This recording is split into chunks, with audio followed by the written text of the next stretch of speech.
First at 5. From the University of Florida's College of Journalism and Communications, you're watching WUFT News. Good evening and welcome to First at 5 from WUFT News. I'm Isabella Leandri. And I'm Avery Lotz. Thanks for joining us. A child hit and killed just 3 days ago while walking to his school bus in Alachua County leaves a family in mourning and community saddened.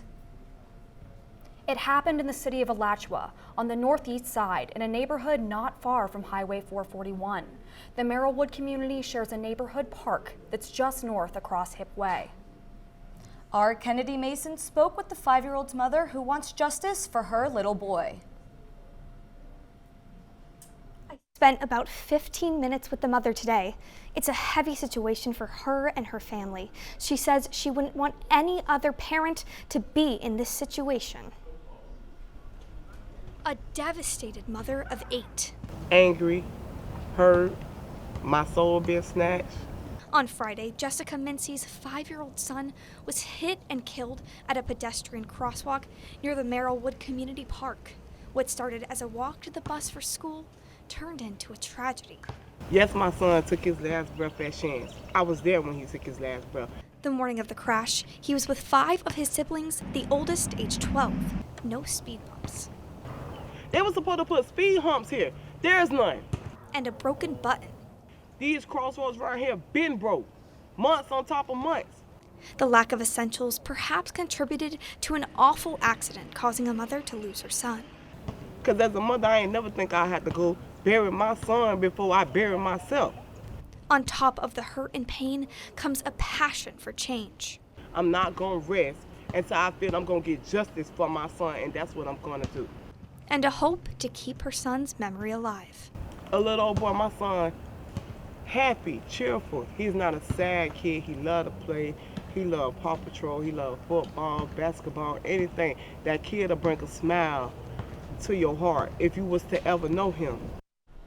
The city of Gainesville will rewrite a city law to avoid labeling people as beggars or panhandlers. At a public hearing tomorrow, commissioners will consider if there's an alternative word with less stigma, like perhaps solicitors. A provision to ban people from collecting money while standing in narrow medians is expected to remain. As you might guess from these images from around town today, that provision is not considered enforceable because of free speech.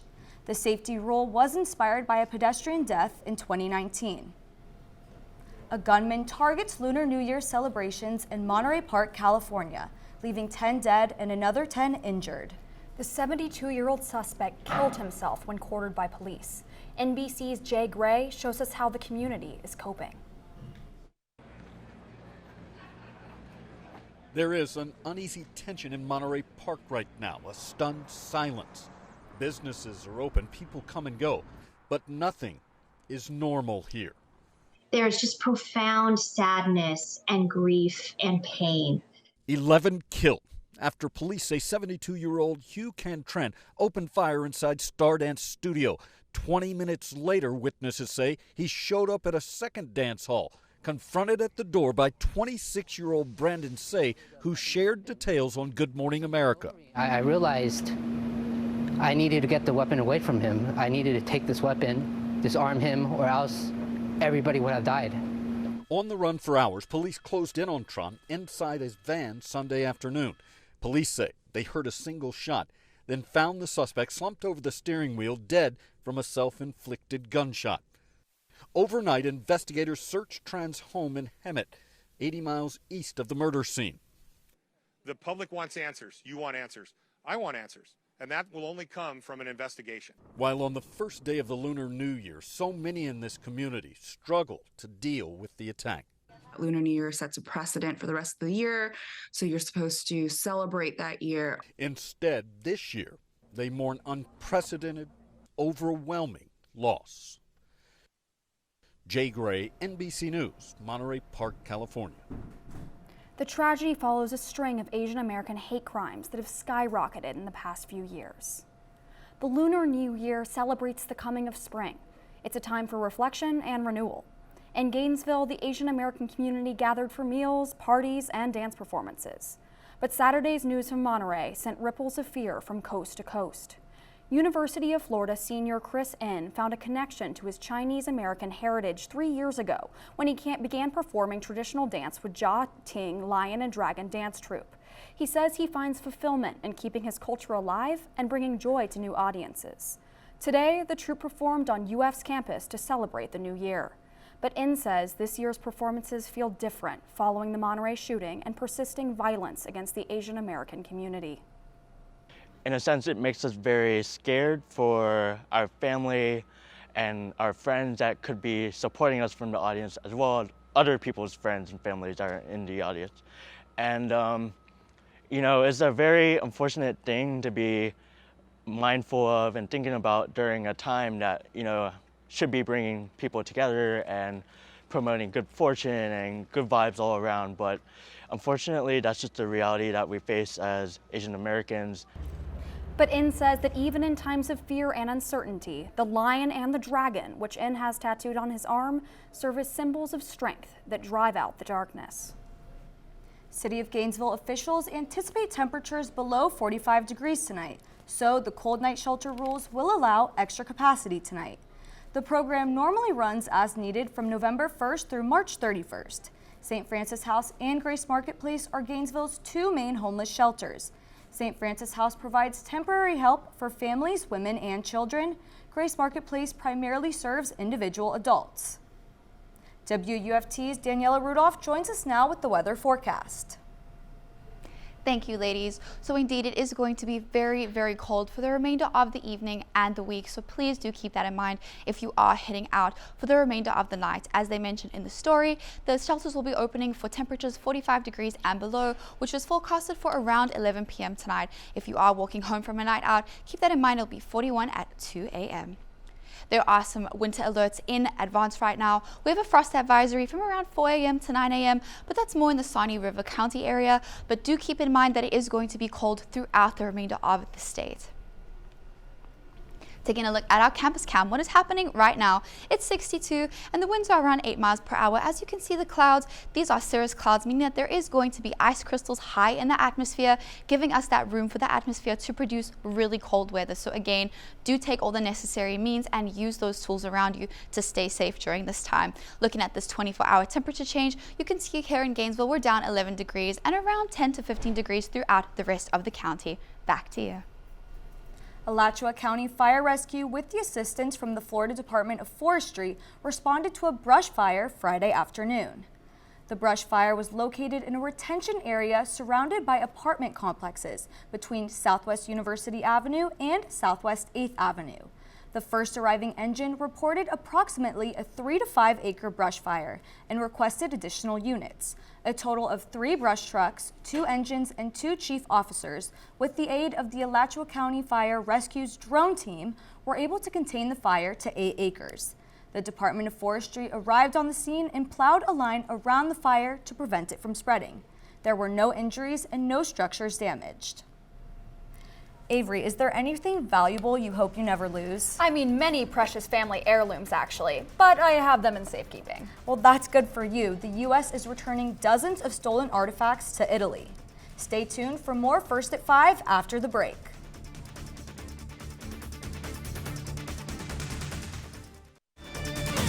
You're watching WUFT-TV News.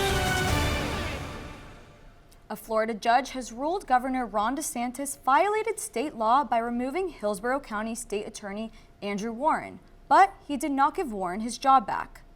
Governor Ron DeSantis announced in 2021 he suspended State Attorney Andrew Warren, saying Warren put himself above the law because Warren signed statements vowing not to pursue criminal cases against people who seek or provide abortions or gender-affirming care. Warren sued to be reinstated. On Friday, Judge Robert Hinkle upheld DeSantis' ruling to suspend Warren from office due to neglect of duty and incompetence. Also in the ruling, the judge said DeSantis broke the law, but the court doesn't have the power to restore Warren to office. Thousands of abortion rights activists rallied across the country today to mark the 50th anniversary of Roe v. Wade. In the nation's capital, abortion rights groups marched through the streets, waving banners and chanting, demanding better abortion care access. The anniversary comes just a few months after the Supreme Court ruling that overturned the landmark legislation, and a couple days after the annual National March for Life rally. But sister rallies took place in dozens of cities, including in Tallahassee, Florida, where Vice President Kamala Harris gave a fiery speech before a boisterous crowd, once again calling on Congress to codify abortion rights. United Launch Alliance unloaded its new Vulcan rocket at Cape Canaveral. Reporter Amanda Dukes learned how this new competitor on the Space Coast may be a win for all of Central Florida. Meet Vulcan. Years in the making, the massive booster is rolled out Sunday in minutes on Cape Canaveral. Really excited to have it here. United Launch Alliance, also known as ULA, says the Vulcan is the largest rocket they've ever made, for good reason. It's bringing a lot of new capabilities for ULA. The performance of this vehicle far exceeds our current fleet, and it'll provide greater affordability for our customers. Gary Wentz is the Vice President of Government and Commercial Programs. Wentz believes the Vulcan aims to compete with the other rocket companies in town, providing more options for commercial space industries. This vehicle is capable of carrying both crew and cargo missions to support any ISS or further on requirements. They know what they're doing, and this is bringing a whole new level of capability to the Cape. Dale Ketchum has worked in the space industry for decades. He provides WESH 2 News with analysis. Ketchum says Sunday's rollout is a win for Central Florida. Oh, there's no question. It's bringing a redundant launch capability, which is, that's fundamental economics. You want to have a variety of ways of achieving your means, whether that's national security, NASA missions, or the commercial marketplace. A new chapter in the age of space flights, another rocket company reaching new heights. So this is a big day for Florida. These big vehicles are continuing to find a role which will get us to that 100, 200, 300 launches a year. The United States returned dozens of stolen artifacts to Italy on Monday.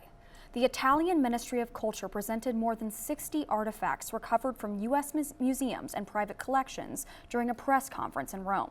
The artifacts are estimated to be worth about $20 million. The collection includes a marble head representing the Greek goddess Athena and an important fresco from the Roman city of Pompeii, renowned for its ruins and for its tragic end. Matthew Bogdanos, Manhattan's District Chief of Antiquities Trafficking Unit, spoke at the press conference. Since I have been the head of New York's Antiquities Trafficking Unit, we have recovered more than 4,500 priceless treasures ripped from 25 countries and valued at more than $300 million US. So ladies, I don't know about you, but personally, I absolutely love the weather that is happening right now. It's really, really cold and rainy. What about you? I'm not a big fan of the cold weather at all. How about you, Avery? I'll second that. Well, unfortunately, I have some bad news for you guys, but good for me coming up after the break. Stay with us.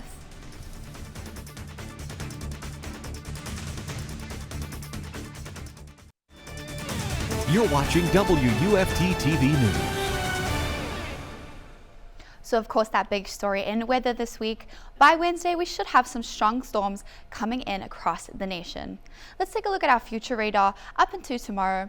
We can see we have a warm front moving in, but we also have a possibility for a cold front bringing in unstable weather and damaging winds possible. Some isolated tornadoes, but that's only for the panhandle. There's a higher possibility there. However, here in Gainesville, we should be fine, and heavy rain is likely by Wednesday evening. Taking a look at the wind gusts. So these are very important to understand because the higher the gusts, the colder the weather. Taking a look at what is happening in Gainesville, 10 miles per hour. This is the threshold where we usually consider them to be a little higher and something that you should take a note of. Of course, all the way up to Jacksonville, having 16 miles per hour. Taking a look at our hour by hour for the rest of this evening, starting out at 52, but again dropping all the way down into the 40s. Remember that you do have access to that shelter if you are in need. So do keep that in mind that you have many resources available to you. Take another note that we have a winter alert in the Swanee River County, a frost advisory from 4 a.m. to 9 a.m. tomorrow morning. So keep that in mind if you are traveling for the morning commute. Taking a look at our temperatures. Right now we have 38 in Gainesville going into tomorrow morning. However, we do have have that frost warning, so do keep that in mind. It is something that is very important. However, coming back a little more local, looking at tomorrow, if you are heading to class or out for the morning commute, starting out at that crisp 39. Again, I love the cold weather, so I'm not complaining about these. However, warming up into the afternoon, 69 around 4 p.m. for sunny, clear skies. Our 6-day outlook. We are starting out the week Tuesday at 69 with that low of 38, but then again into Wednesday, there you can see we have that peak for storms and isolated tornadoes and thunder showers, so do keep that in mind. Keep checking the weather, checking your weather apps. Going later into the week, dipping into 57, but into the weekend, heading back up to those nice 70s. Back to you. Thanks, Daniella. Early this morning, history was made by a former Gator. A moment in a young man's life he'll certainly never forget. That's right. At just 20 years old, I'll tell you how this former Gator tennis star has shocked the world.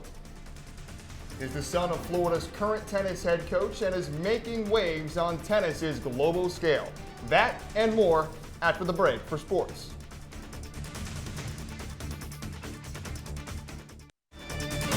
You're watching WUFT-TV News.